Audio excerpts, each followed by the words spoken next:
Kahapon dumating na pala itong TV console na pinagawa namin. So, eksaktong 3 weeks nga siya natapos. So, in-order namin siya noong September 3. And so, kahapon na siya in-install. Si husband pala naghanap ng design na to sa Pinterest. So, idea niya to. So, yan yung cabinet. So, ang laki. So, ito yung sample na binigay niya sa gagawa. So, mamaya makita natin kung nakuha ba talaga yan or mas maganda pa dyan. So, ayan na yung ilaw niya. So, ilalagay niya dyan sa gilid. So, by the way, ang gumagawa pala nito, ito siya si Sir Glenn. So, taga Hagunoy po ito sila. So, ito yung Facebook ng Sir Glenn if ever maipapagawa kayo. So, 100% pulido, matibay, and malinis yung pagkakagawa nila. And hindi ganun kamahal yung presyo. Pwede ka makahingi ng discount. So, ayan, tatlo sila na gumagawa. So, makita talaga na skilled sila. Alam nila yung ginagawa nila. Ayan, binubutasan na yung pader namin para sa pagkabitan ng TV. Ayan, nagsimula na sa magkabit ng WPC, wall panel. So, yung color ang pinili namin kasi yan yung uso ngayon. So, ayan, malapit na matapos. Ginagawa na lang yung cabinet. And then, pinapunta ni husband yung electrician para may tago yung mga wire. At ito yung mukha ng WPC na hindi pa siya naikabit. So, ganyan siya. So, magaan lang siya. At ang ginamit na materials dito sa pinagkabitan ng TV, itong color white na to ay UV Marine High Gloss. So, ang kagandahan niya ay makintab siya and parang may mga pearl siya kung pagmasdan mo siyang mabuti. So, ayan. At ito yung mga cabinets niya. Soft closing siya and ang linis ng pagkagawa. So, yung labas din niya, ang ginamit na materials ay UV High Gloss din. So, ayan, makintab siya. Makinis. So, ayan.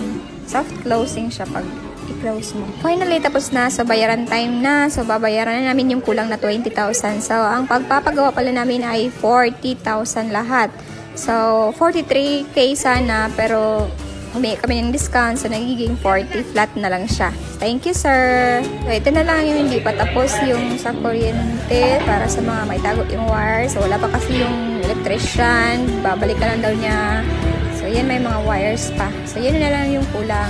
So, overall, happy kami and satisfied kasi ang ganda niya. Thank you, sir. Thank you so much.